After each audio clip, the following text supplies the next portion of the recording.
Anumang uri ng halaman, kahit nga yung mga damo-damo lang na itinuturing nating gamot sa mga di pangkaraniwang sakit, bahagi yan ng ating mga buhay. Kaya naman, di ba mas mabuti na alam natin itong mga halamang ito, paano nabubuhay, paano sila inaalagaan, paano sila pinaparami, at kung paano silang pinapakinabangan. Malimit kapag ang halaman ay alam nating namumulaklak, takot tayong putulin sila o galawin pa. Kapag yung bulaklaking halaman natin ay naging puro na lang dahon, tayo nalulungkot. Kailangan ko pa bang ipaalala sa inyo na ang buhay ng mga halaman ay para ding mga tao. May cycle, may stages.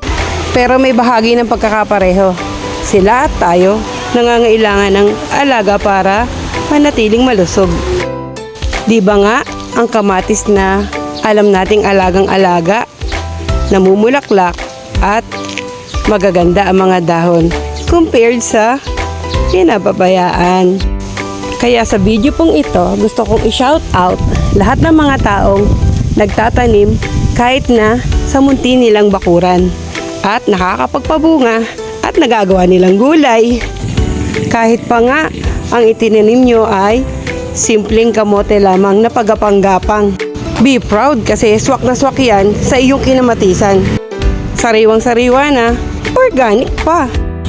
At kung nakapagpalaki ka pa ng sili, di ba ang sarap sa iyong sausawan? At ang puno ng papaya, kung sasamahan mo lang ng konting tiyaga-tiyaga, isang araw kahit mga kapitbahay mo, sa'yo na manghihingi ng panglahok nila sa kanilang mga tinola. Di ba, bongga? Walang panahong huli sa gustong magsimula.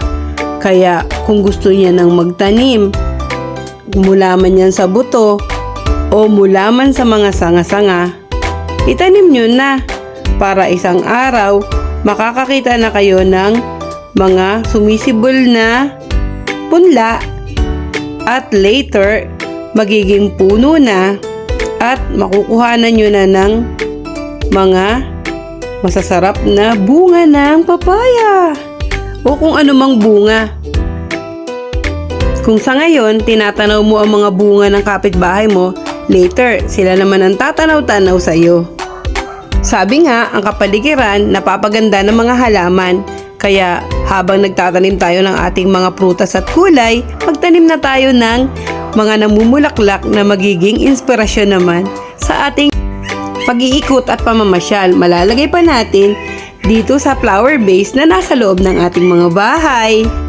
O magdesisyon na. Anong gusto? Gulay ba o bulaklak lang? Kung ano man, magandang tayo ay merong inaabangan at hinihintay-hintay. Happy gardening po sa lahat! Lingalingain nyo na, meron ba kayong bakanting lupa? Taniman na, bungkalin na, at taniman.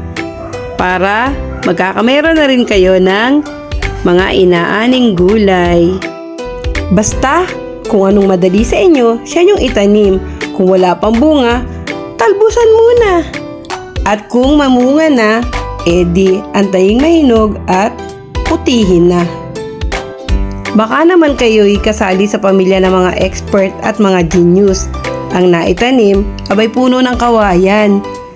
Edi, kung yan ang nasa kapaligiran at punong nadidyan, edi, itong labong ang iintayin nyo. Napakasarap na gulay! Pero paalala ko sa inyo, kailangan may knowledge kayo paano ipinaprocess ito para maging pagkaing napakasarap sa hapagkainan ninyo.